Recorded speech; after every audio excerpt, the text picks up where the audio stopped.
আনদিনাৰ দৰে দুকমুকালিতে আজিও আমাৰ যাত্ৰা আৰম্ভ হৈছিল গুৱাহাটী মহানগৰীৰ পৰা হাজো দৌলাখাল পথেৰে প্ৰায় 100 কিলোমিটাৰ নিলগৰ অসমৰ দ্বিতীয় বৈকুণ্ঠপুৰী বৰপেটা সত্ৰৰ অতি নিকটৱৰ্তী গাঁও সুন্দৰীদিয়ালৈ বুলি।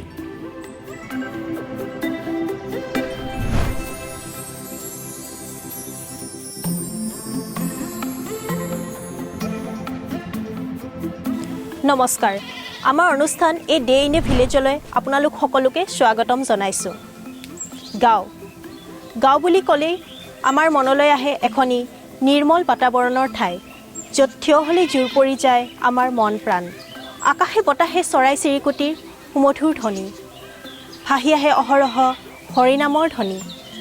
আৰু এনে এখন গাঁৱতে এটা দিন অতিবাহিত কৰাৰ মানসেৰে মই লিজা বৰুৱাই আপোনালোকক লৈ যাম অসমৰ এখন উন্নতমানৰ গাঁৱলৈ, য'ত প্ৰতিবিম্বিত হয় সহজ সৰল চহা জীৱনৰ চানেকি, য'ত আছে শিক্ষিত নিবনুৱাৰ কৰ্মোদ্যম, য'ত আছে খাটি খোৱা লোকৰ সংস্কৃতি পৰম্পৰা ৰক্ষাৰ সংগ্ৰাম।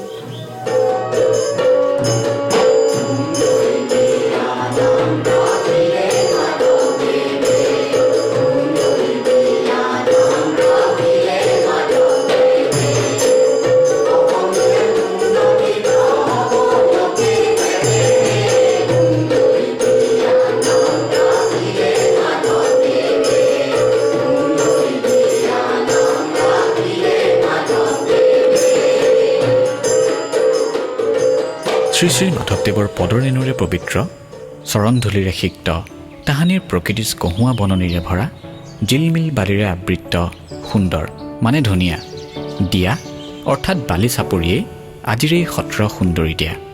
বৰ্তমান অসমৰ ৰাজহ গাঁওবোৰৰ ভিতৰত অন্যতম সত্ৰগ্ৰাম সুন্দৰীদিয়া।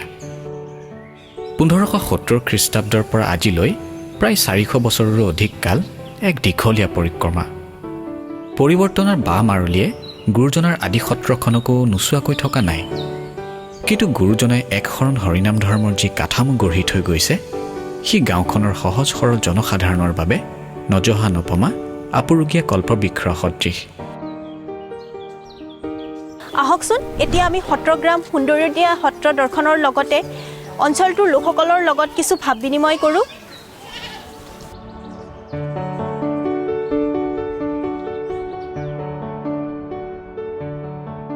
কেতিয়াবা কেতিয়াবা একোখন অখ্যাত ঠাই একোজন মহান ব্যক্তিৰ সংস্পৰ্শত ইতিহাস প্ৰসিদ্ধ হৈ পৰে। সুন্দৰীদিয়াও তেনে এক ইতিহাসে গৰকা গাঁও। সেয়া কোনো ৰজা মহাৰজাৰ ইতিহাস নহয়, সেই ইতিহাস অসমৰ নৱবৈষ্ণৱ যুগৰ 2 অবিসম্বাদী মহাপুৰুষৰ অন্যতম শ্ৰী শ্ৰী মাধৱদেৱৰ কৰ্মময় জীৱনৰ ইতিহাস।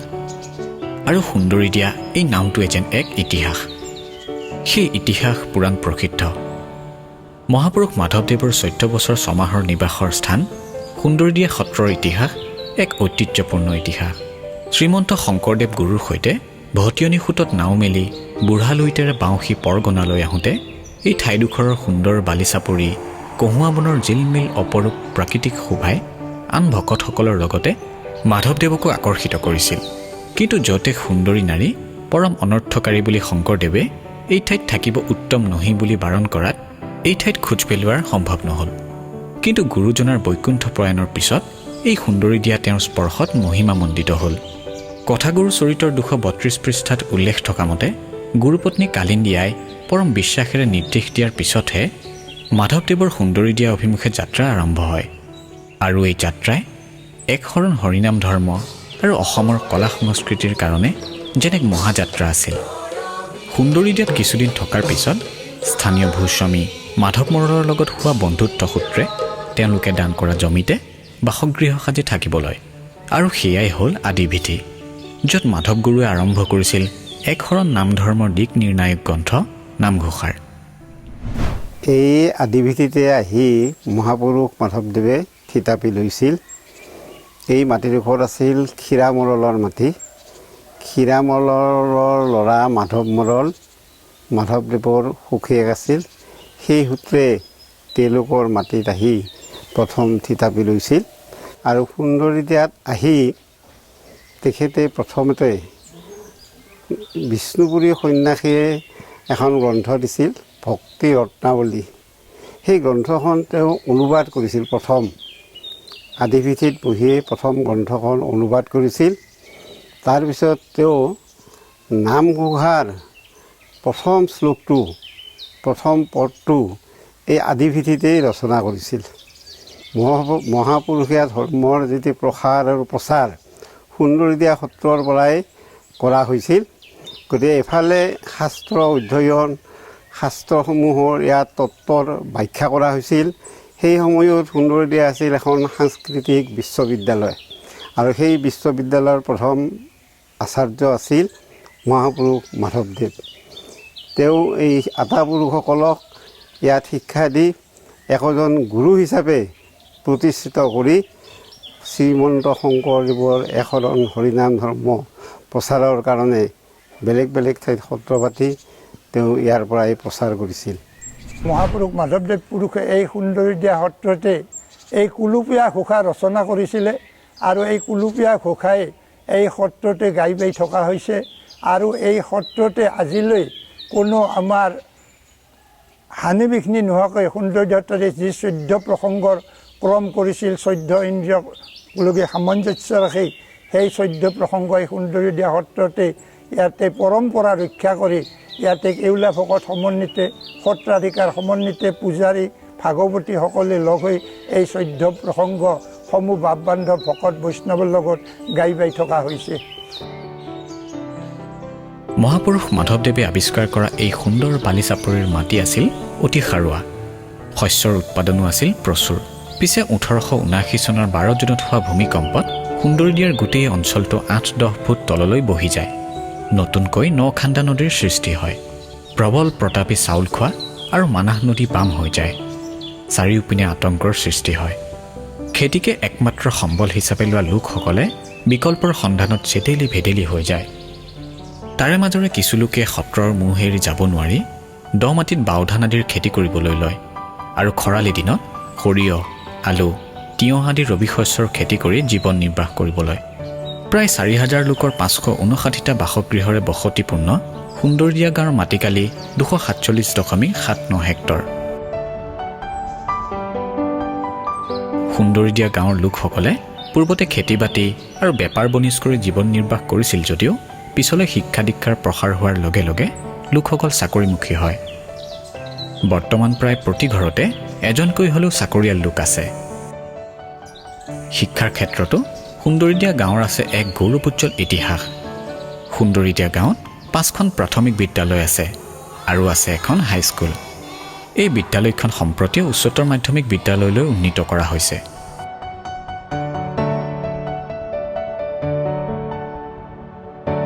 আমাৰ এই বিদ্যালয়খনৰ নাম হৈছে সুন্দৰীদিয়া উচ্চ মাধ্যমিক বিদ্যালয়। এই বিদ্যালয়খন আমাৰ এই সুন্দৰীদিয়া গাঁৱৰ একমাত্ৰ উচ্চ শিক্ষানুষ্ঠান। এই গাঁৱত প্ৰায় 5খন প্ৰাইমাৰী স্কুল আছে। এই প্ৰাইমাৰী স্কুলৰ প্ৰায় বেছিভাগ ছাত্ৰ ছাত্ৰী ইয়ালৈকে আহে। লগতে আমাৰ এই বিদ্যালয়ত বিভিন্ন জাতি ধৰ্মৰ ছাত্ৰ ছাত্ৰীসকলে আহি পঢ়া শুনা কৰি আছে আৰু এই বিদ্যালয়খনৰ পৰা আমাৰ বিভিন্ন সময়ত বিভিন্ন ক্ষেত্ৰত আমাৰ প্ৰাক্তন ছাত্ৰ ছাত্ৰীসকলে আগুৱাই গৈছে। কৃষ্টি সংস্কৃতিৰ ক্ষেত্ৰতো বৰপেটা জিলাৰ ভিতৰত সুন্দৰীদিয়া আগবঢ়া। সুন্দৰীদিয়া যেন কৃষ্টি সংস্কৃতিৰ এক বিশ্ববিদ্যালয়। এই ক্ষেত্ৰত সুন্দৰীদিয়া কলা কৃষ্টি সংঘই সত্ৰখনৰ লগতে থাকি কৃষ্টি সংস্কৃতি অকল অসমতে নহয় সমগ্ৰ দেশতে সত্ৰীয়া সংস্কৃতি প্ৰদৰ্শন কৰি সুন্দৰীদিয়াৰ নাম যশ আগবঢ়াই গৌৰৱ উজ্জ্বল কৰি আহিছে। আহকচোন এতিয়া আমি সুন্দৰীদিয়াৰ কলা কৃষ্টি সংঘৰ এটি সুন্দৰ অনুষ্ঠান উপভোগ কৰোঁ।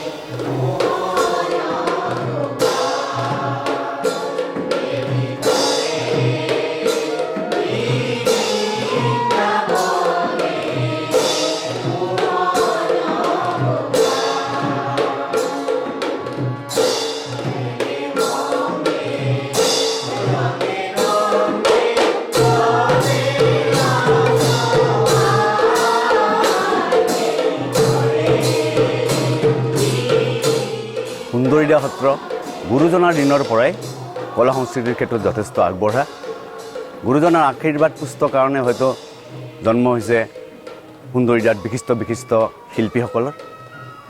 সুন্দৰীদিয়া শংকৰী কলা কৃষ্টি সংঘ 1967 চনত ইয়াৰ জন্ম হৈছিল আৰু এই কলা কৃষ্টি সংঘই অসমৰ ইমূৰৰ পৰা সিমূৰলৈ কলা সংস্কৃতি প্ৰচাৰ কৰাৰ লগতে ভাৰতবৰ্ষৰ বিভিন্ন ঠাইত চৰকাৰৰ সৌজন্যত কলা কৃষ্টি সংঘ প্ৰচাৰ কৰি আহিছে। গুৰুজনাৰ আশীৰ্বাদ পুষ্ট কাৰণে ইয়াতে জন্ম হৈছে সংগীত নাটক একাডেমী বঁটা প্ৰাপক প্ৰভাত শৰ্মাৰ, জন্ম হৈছে শংকৰদেৱ বঁটা প্ৰাপক বশিষ্ঠ শৰ্মাদেৱৰ, জন্ম হৈছে বৰগীতৰ ওজা যাদৱ পাঠকৰ, ৰাষ্ট্ৰীয় পুৰস্কাৰপ্ৰাপ্ত তৰালী শৰ্মাৰ, ৰাষ্ট্ৰীয় পুৰস্কাৰপ্ৰাপ্ত নতুন ডেকা সমুজ্জ্বল কাশ্যপৰ। 1838 চনত স্বৰ্গদেউ শিৱসিংহই এখন তাম্ৰপত্ৰ যোগে বিছপুৰা মাটি আৰু বৰবিলা, কলীয়া, শুকুৰা এই 3খন বিল দান কৰে আৰু স্বৰ্গদেউৰ প্ৰমত্ত সিংহৰ দিনত সুন্দৰীদিয়া সত্ৰৰ এই মঠটো সজাই দিয়ে আৰু এই মঠটো সজাইছিল সুন্দৰীদিয়াৰে কলাকাৰ দীনগায়নে।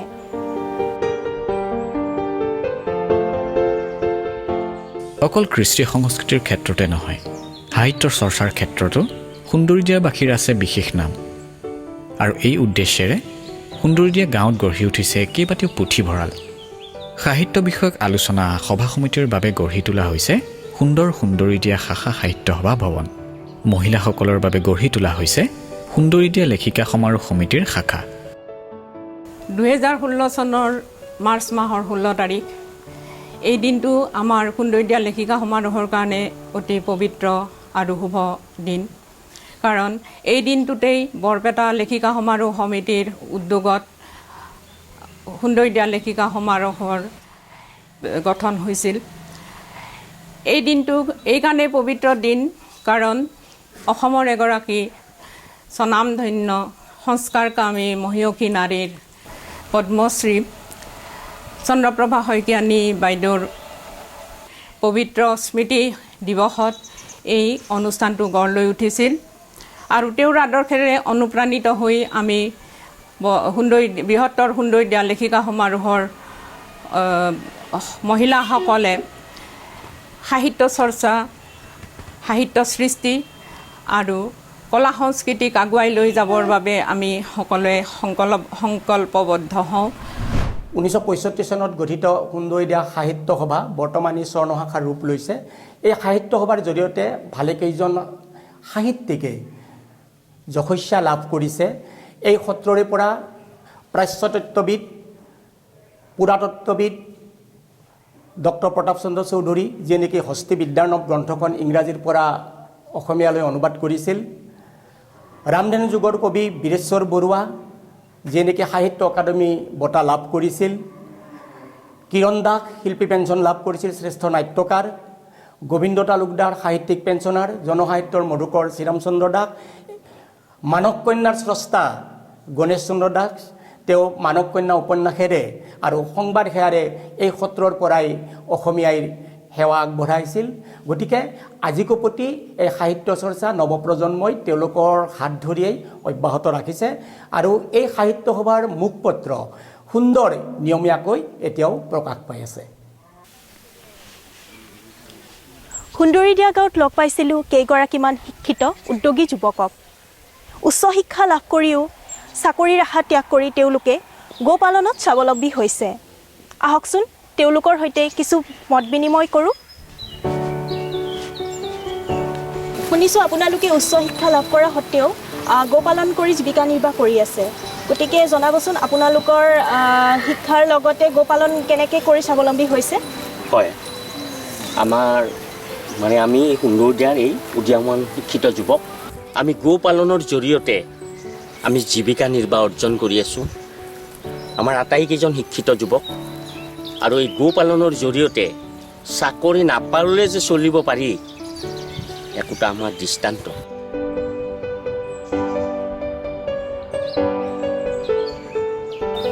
ক্ৰীড়াৰ ক্ষেত্ৰতো সুন্দৰীদিয়াৰ এক গৌৰৱোজ্জ্বল ইতিহাস আছে। সুন্দৰীদিয়াৰ চিত্তৰঞ্জন দাস আৰু অনন্তৰাম তালুকদাৰ সৰ্বভাৰতীয় ভলীবল ৰেফাৰী আছিল। আহকচোন এতিয়া আমি সুন্দৰীদিয়াৰ এজন বয়োজ্যেষ্ঠ খেলুৱৈৰ সৈতে কিছু কথা পাতোঁ। সুন্দৰীদিয়া গাঁও খেলা ধূলাত অতীতৰে পৰা আগবঢ়া আছিল। বিশেষকৈ ফুটবল, ভলীবল আদিৰ ক্ষেত্ৰত আমাৰ গাঁৱৰ খেলুৱৈ যথেষ্ট সুনাম অৰ্জন কৰিছিল। চিত্ৰ দাস সৰ্বভাৰতীয় ভলীবল খেলুৱৈ আছিল। তেখেত ভলীবল ৰেফাৰীও আছিল। অনন্ত তালুকদাৰ ভলীবল খেলুৱৈ আছিল। লগতে তেওঁ অসম ভলীবল ৰেফাৰী সন্থাৰ সভাপতি আছিল। গোবৰ্ধন দাস 1950 দশকতে তেওঁ অসম ভলীবল খেলুৱৈ হিচাপে প্ৰতিনিধিত্ব কৰিছিল আৰু মই নিজেও সৰুকালৰে পৰাই খেলা ধূলা কৰিছিলোঁ। বিশেষকৈ বৰপেটা চৰকাৰী উচ্চ মাধ্যমিক বিদ্যালয়ৰ পৰা 1957 চনত স্কুল টুৰ্ণামেণ্টত যোগদান খেলোঁ আৰু এই অসম ভিত্তিত সেই টুৰ্ণামেণ্ট হৈছিল আৰু মই সেই খেলত 100 মিটাৰত প্ৰথম পুৰস্কাৰ আৰু 200 মিটাৰত দ্বিতীয় পুৰস্কাৰ পাইছিলোঁ। ইয়াৰ উপৰি ইয়াত আছে আই গোসানীৰ ভেটি, কলয়া গংগা আৰু যক্ষখেদা ভেটি। এই বিষয়ত কিছু কথা জানিবলৈ আমি বৰপেটা সত্ৰৰ বুঢ়া সত্ৰীয়া সুন্দৰীদিয়াৰ বাসিন্দা শ্ৰী বশিষ্ঠদেৱ শৰ্মাৰ কাষ চাপিছিলোঁ। সুন্দৰীদিয়া সত্ৰ প্ৰাচীন কালৰ পৰাই কৃষ্টি সংস্কৃতিৰ প্ৰাণকেন্দ্ৰ আৰু ইয়াত মহাপুৰুষ মাধৱদেৱৰ আধ্যাত্মিক জ্ঞান চৰ্চাৰ কেন্দ্ৰ আছিল কলয়া গংগা। ইয়াত এনেকুৱা এটা কথা প্ৰবাদ আছে যে ভকতসকলক লগত লৈ তেওঁ সেই ঠাইত এসময়ত গোপনীয় যিবিলাক তত্ত্ব কথা আছে সেইবিলাক আলোচনা কৰিছিল 7 দিন 7 ৰাতি। এই 7 দিন 7 ৰাতি হৰি কথা কোৱাৰ শেষৰ দিনাখন যেতিয়া তেওঁলোকে যিদিনাখন একাদশী আছিল, একাদশীৰ দিনাখন তেওঁলোকে ভোজন কৰি কলেৰে নিৰামিষ ভোজন কৰি পিঠাগুড়ি খাই তেওঁলোকে কলৰ বাকলিবিলাক পেলাই দি আৰু হৰি কথা আলোচনা কৰিছিল। সেইদিনাখন ৰাতি হিৰ হিৰ কৰি এটা শব্দ শুনিলে পোৱা দেখে যে তেওঁলোকে পানীৰ এটা প্ৰবল সোঁত এটা বৈ আহিছে আৰু সেই সোঁতত কলৰ বাকলিৰ ওপঙি ঘূৰি আছে। তেতিয়া গুৰুজনে কৈছিল যে গুৰুজনাই শ্ৰীমন্ত শংকৰ গুৰুজনাই আকাশে গংগা নমাইছিল আৰু মই মোৰ দিনৰে কলয়া গংগা নামি আহিল। এই ঠাইত মানুহে পিণ্ডদান কৰিলে পিতৃলোক তৃপ্ত হ'ব আৰু শুভ হ'ব কামবিলাক এই জলৰ দ্বাৰাই মানুহে কৰিব পাৰিব। আৰু সেই প্ৰবাদতে আজিও আমাৰ গাঁৱৰ মানুহে বিয়াৰ পানী তোলা বা শুভ কামৰ ব্যৱহাৰ কৰাৰ ক্ষেত্ৰত গীত পদ গাই সেই ঠাইত কলয়া গংগাৰ পানী নি তেওঁলোকে পবিত্ৰ হয় বুলি বিশ্বাস আছে। আৰু এই ঠাইতেই যিকোনো মানস কৰিলে মানুহে ফল পায় বুলি এটা বিশ্বাস আজিও আছে। সেয়ে সেই কলয়া গংগা এইটো আমাৰ মহাপুৰুষসকলৰ দিনত সৃষ্টি হৈছিল। আনপিনে সুন্দৰীদিয়া সত্ৰৰ পূব পিনে আৰু এডোখৰ ঐতিহ্যপূৰ্ণ ঠাই আছে, সেইডোখৰ হৈছে যক্ষখেদা ভিঠা। অৰ্থাৎ এদিনাখন আটা পুৰুষে গা ধুবলৈ যাওঁতে তাতে তেওঁ সত্ৰত পলম হ'ল। পলম হোৱা দেখা পাই মাধৱদেৱে ক'লে আজি তুমি প্ৰসংগত দেখা নাপালোঁ। শ্ৰীৰাম বোলে বাপ মই গা ধুই থাকোঁ আৰু কোনোবাই মোক বোকা মাৰি দি আকৌ ধুব যাওঁ, এনেকৈ অহাতে যাওঁতে মোৰ পলম হ'ল। বোলে তাত অহৰিৰ যি যক্ষ আছে তাক খেদিব লাগিব। বোলে যি বস্তু দেখা নাযায় তাক আপুনি কেনেকৈ খেদিব? তেতিয়া গুৰুজনে কৈছিল নামে পঞ্চানন নাদে পলাৱত পাপ দন্তি ভয়ভীত। সিংহৰ মাত শুনিলে পাপহস্তিবিলাক যেনেকৈ পলাই যায় তেওঁলোকেও নিশ্চয় পলাই যাব। আমি ইয়াতে পালনাম ধৰিম আৰু সেই বুলি সেইদিনাখন পালনাম আৰম্ভ কৰিলে। তাৰে পৰা নাম গাই গাই বৰ্তমান য'ত সত্ৰ আছে তালৈ আহি ইয়াতে ঘাটা মাৰে আৰু ইয়াৰ পৰা বাট বুলি যায় আৰু তালৈ যায়। এনেকৈ এই বাট বুলনি ঘোষাই থিয় দিদি গোৱাৰ পৰাই আমাৰ গৱেষকসকলে পণ্ডিতসকলে ক'ব খোজে যে থিয় নামৰ সৃষ্টি তাৰ পৰাই হৈছিল। আজিও সেই থিয় নাম সুন্দৰীদিয়া সত্ৰত বা আমাৰ এই অঞ্চলত যিখিনি থিয় নাম আছে তাৰ প্ৰথম খুঁটি হ'ল সুন্দৰীদিয়া সত্ৰ।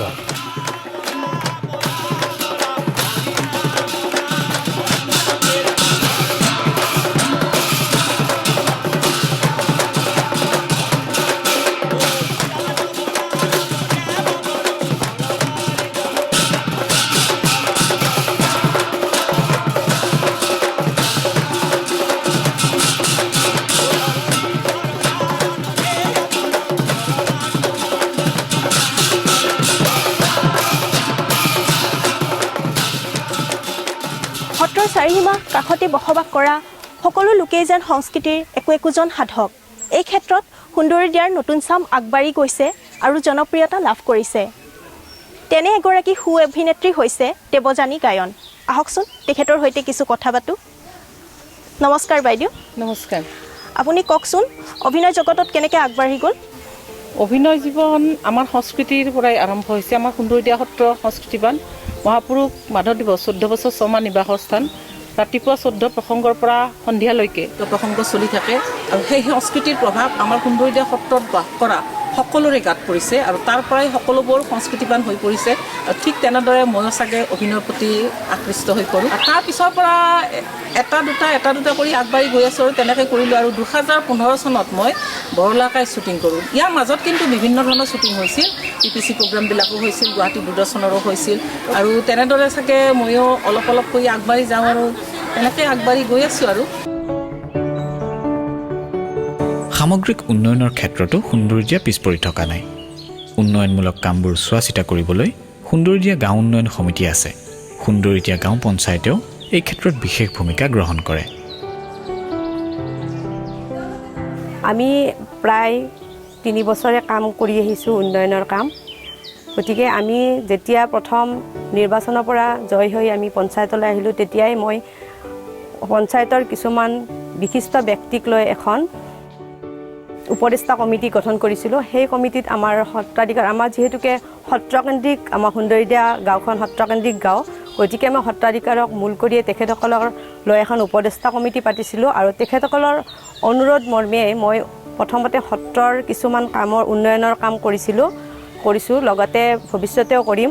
আৰু প্ৰথম তেওঁলোকৰ আদেশ মৰ্মে মই সুন্দৰীদিয়া পঞ্চায়তৰ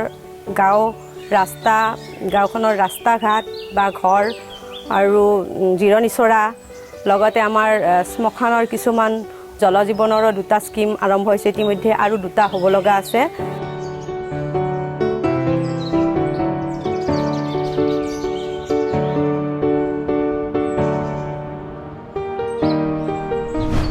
এতিয়া আমি আহিছোঁ শ্ৰী শ্ৰী মাধৱদেৱে নিজে প্ৰতিষ্ঠা কৰা হীৰা সম্প্ৰদায়ৰ লোকসকলৰ মাজলৈ। এই হীৰা সম্প্ৰদায়ৰ লোকসকলে আজিও শ্ৰম কৰি সংসাৰ চলাই নিছে। তেওঁলোকৰ বাবে মাজে মাজে নতুন সাজ বাচন প্ৰস্তুতৰ বাবে চৰকাৰী প্ৰশিক্ষণৰ ব্যৱস্থা কৰা হৈছে।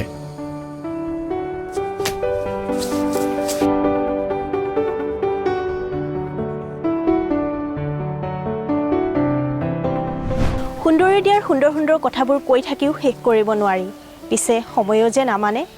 আজিলৈ অনিচ্ছা স্বত্বেও আপোনালোকৰ পৰা বিদায় ল'বই লাগিব। পুনৰ লগ পোৱাৰ আশাৰে আপোনালোকৰ পৰা আজি বিদায় লৈছোঁ। চাই থাকিবলৈ নাপাহৰিব আপোনালোকৰ প্ৰিয় অনুষ্ঠান a day in a village.